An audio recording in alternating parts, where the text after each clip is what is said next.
my friends. Welcome back. It is Sex Coach Lauren. Today, we are going to talk about the best time to have sex. Your body already knows. Have you ever wondered when your body is naturally primed for sex? Hint, it's not always Saturday night at 10 p.m. So today we're going to talk about circadian rhythms, hormone highs, and how knowing you and your partner's best time for sex can actually unlock way more satisfying intimacy. So the first segment is the science of timing desire. So morning, 6 a.m. to 9 a.m. Testosterone peaks in all genders, especially in those assigned male at birth. So this makes morning actually the most biologically prime time for high desire. Increased cortisol equals energy alertness and higher blood pressure, but in a good way. So couples often skip this due to time crunches or body insecurity, like, did I brush my teeth, right? But morning sex can actually improve mood and reduce your stress for the whole friggin' day. Bonus, semen has been found to contain mood-enhancing compounds like serotonin and melatonin in small doses. And I did not exactly research whether that was, should I swallow it or what? But a 2013 research study from the University of Oxford found that morning sexual activity correlates with elevated mood and increased immune function. So, segment 2, evening, like 8 p.m., 10 p.m., yeah? Your estrogen and your oxytocin tend to rise, especially in those assigned female at birth.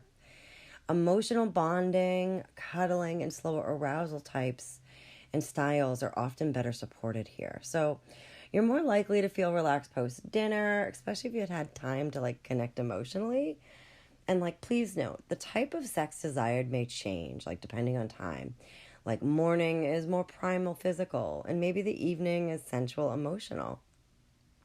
But what happens when we have mismatched couples, right? One partner peaks in the morning and the other at night. It's not a lost cause.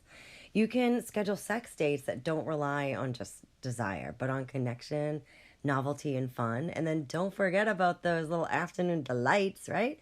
Try a midday connection that breaks the weekend or the, evening, routines, right? This is when the weekend mornings you get that expansive time feeling, right? You have a little bit more time to play. Definitely that 12 to 2 p.m. midday libido boost. Let's talk about that. So especially for your people with responsive desire, right? So lunch breaks can be a really surprising hotspot. So the dopamine and the serotonin dip slightly. So sex or self-pleasure can bring a lift, right? This is great for quickies, sensual touch, solo exploration. So definitely masturbate on your lunch break is what I'm saying. Fun fact, sex will actually boost your memory and cognitive clarity thanks to those chemicals, the endorphins and the oxytocin. So, very important, menstrual cycle and libido. So these are for my people with cycles, okay? I have an entire course on cycles. They affect your desire. They affect your relationship every single week. You are not designed to be the same person every week, to want the same type of sex, to want the same type of desire, to want the same type of communication and stimuli, all right? Let's talk a little bit about the phases, all right? So ovulation, which is around day 14. The estrogen and the testosterone surge, which is going to increase desire. I have a lot of women tell me that ovulation is the time that they usually have sex, and the other phases is when they actually really struggle. Luteal phase, which is post-ovulation, you may crave deeper emotional connection with this. Your menstrual phase, some report heightened clitoral sensitivity and stronger orgasms. So follicular is more like your fall phase. So each phase actually correlates with a season in New England. Winter, spring, summer, and fall. All right. So your follicular is more, it's curious. It's very curious. It's ready to maybe try some new things, see what blooms, right? You're planting things in the garden.